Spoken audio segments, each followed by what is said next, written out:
Current events have brought a renewed focus on the Donbass, a historic region on the border of Ukraine and Russia. By the standards of history, this area has emerged quite recently and has always stood a little apart. It is important to understand its evolution when viewing the crisis which began in 2014. Welcome to Nomadpedia. I'm Collins, and today I'll be taking you on a ride through history. Our channel is new and we're doing our best to present useful political, historic and economic content. Please support us by subscribing. You can also join our Patreon community to view members-only content. Today's Donbass is an industrial and mining region, but for a long time it was largely uninhabited, the steep zone that ran along the southern borders of medieval Rus. And it was simply called the Wild Fields.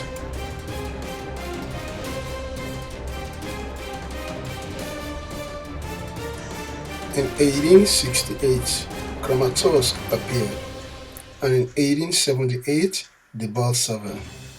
The cities grew rapidly. Coal deposits and increasing factories formed the unique face of the region.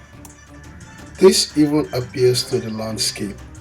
Wherever you go in modern Donbass, giant landfills catch your eyes. Donbass was formed as an industrial region, and its cities and factories often flow into one another, even today. The region was inhabited by several colonists from Russia and Ukraine, and the population was very diverse, but its people mixed easily due to the proximity of their languages and culture. It was meteoric development in the late 19th and 20th centuries when it became a huge mine and forge for the Soviet Empire that made it the Donbass we know today. A great deal changed in 1917. Two revolutions and a civil war divided the history of the whole of Russia into before and after. After the February Revolution, when the monarchy fell, a provisional committee ruled the region.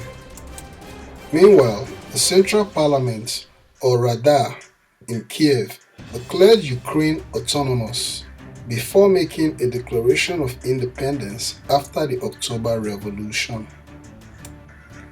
The parliament, or Rada, in Ukraine, made broad territorial claims, which included the territories of Donbass. Yuzovka was a border city, according to the Rada's stipulation.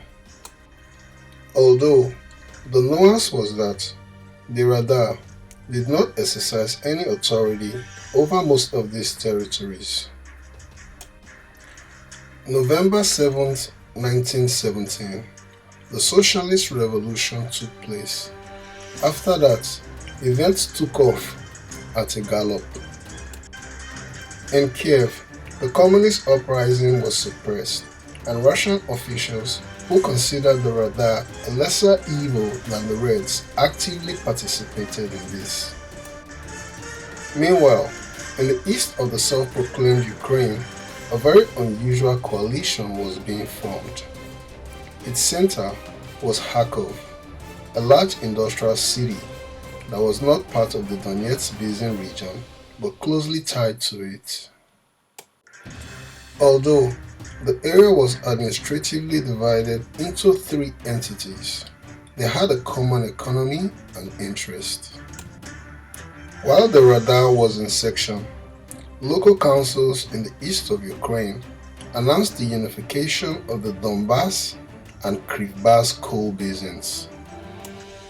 It also included cities belonging to the region of the Don Cossack army, such as Mariupol and Kryvyi Rog, which was administratively part of the Kherson province, as well as Kharkov. This structure, which was informally called Don Krivbas or simply Donbass, did not claim independence and deemed the idea of separating from Russia absurd, considering itself instead autonomous within Russia.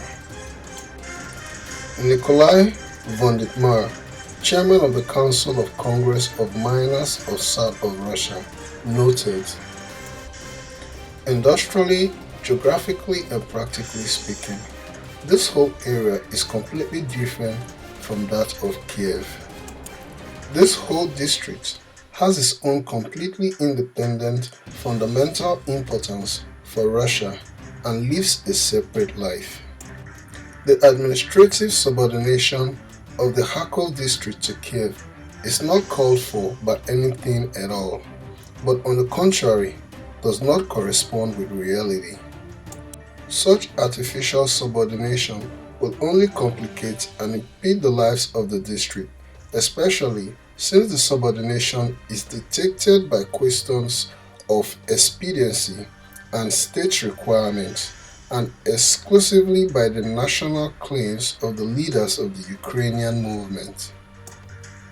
In February of 1918, Fyodor Sergeyev, a Bolshevik, popularly known as Artyom, proclaimed the Donetsk Krivorog Soviet Republic to be an autonomous region within the RSFSR, or Soviet Russia.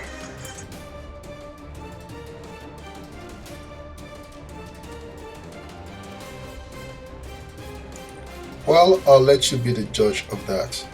But take note, several other self-proclaimed entities were formed on the ruins of the Russian Empire, where states proclaimed their independence and then collapsed within a week. Another example was Green Ukraine, an attempt to found an independent Ukrainian state near the Pacific Ocean. That project centered around the city of Khabarovsk, which today is 8,924 km drive from Kiev.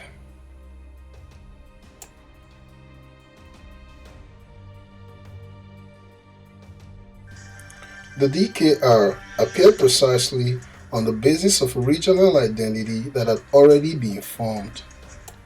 The leader, Vladimir Lenin, knew of the upcoming creation of the DKR and did not object. The borders Artyom claimed for the Republic were more modest than those drawn by the Rada, but still very wide. The DKR had its own government, which included representatives of three left-wing parties, the Bolsheviks, Mensheviks, and Social Revolutionaries. In general, Artyom and his team had a reputation among the Bolsheviks as soft-hearted liberals who hindered repression and released the bourgeois from prison. The main problem was that Artyom and his comrades could not hold on to power.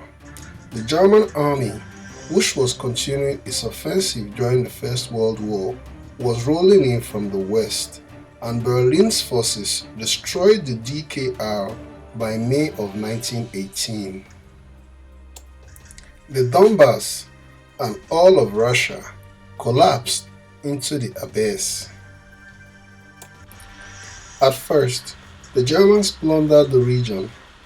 Then it became the scene of battles between the Reds and Whites, the main sides in the Russian Civil War. However, Donbass' distinctiveness had not disappeared. Come 1923, the region's place in the new order was not at all obvious. Its cities were mostly Russian in both language and self-determination.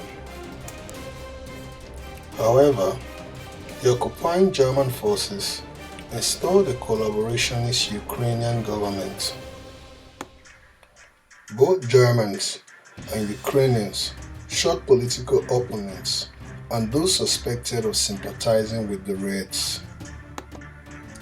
At the same time, the Ukrainian government began to implement a policy of Ukrainization. One of its first orders reads as follows: in all state institutions of the Kharkov region, all businesses should be conducted only in the Ukrainian language. Another requirement was for all institutions to replace all writings on signs, posters, and announcements with the Ukrainian language within 3 days. If signs, posters, announcements, etc. have not been replaced with those containing the state language within the stipulated period, then the designated heads of district, transport department, and post office will be severely punished according to the laws of the Ukrainian People's Republic. These attempts were unsuccessful for a banal reason. There were not enough experts in Ukrainian to introduce the language in schools and offices. The situation was said to reach the level of comedy when the head of the Ukrainization committee greeted subordinates in Ukrainians, after which everyone switched to Russian. After the defeat of Germany in the First World War, Donbass was easily cleared of Ukrainian formations. Artyom insisted that the region should be part of Soviet Russia, basing his argument on economic ties and the language of the population. However, this idea was torpedoed by none other than Lenin himself, who instantly scoffed at the idea of recreating the DKR, declaring it plain with independence. Artyom died in a railway accident in 1921. Donbass was incorporated into Soviet Ukraine without any special status, and a campaign of indigenization was launched in the region. The USSR, especially in the early days, maintained a kind of governmental affirmative action policy. One of the leaders of the nascent Soviet Union, Nikolai Bukharin, formulated the task as follows. One cannot even approach this from the point of view of equality of nations, and Lenin has reportedly proved this. On the contrary, we must say that we, as a former great power nation, must put ourselves in an unequal position by making even great concession to national tendencies. Only with such a policy, when we artificially put ourselves in a lower position compared to others, only at this price can we buy ourselves the real trust of formerly oppressed nations. The Ukrainization of Donbass was carried out systematically and with the rigidity typical of the USSR. All mention of times when the region was autonomous were banned. There was an attempt to introduce the Ukrainian language everywhere, and in 1930, a number of university teachers were arrested for refusing to switch to the Ukrainian language and adopting Ukrainian culture. The region's way of life still significantly differed from that in the rest of Ukraine. The industrial, Russian-speaking and largely ethnically Russian region retained its distinct character both during the era of incredible upheavals in the first half of the 20th century and the stagnant times of the late USSR. And this lifestyle has been preserved since the end of the Soviet Union in 1991. After understanding how ethnically different the Donbass people are from the rest of Ukraine, it makes sense to see why they opposed the Euromaidan revolution that took place in 2014 and the aftermath of the revolution.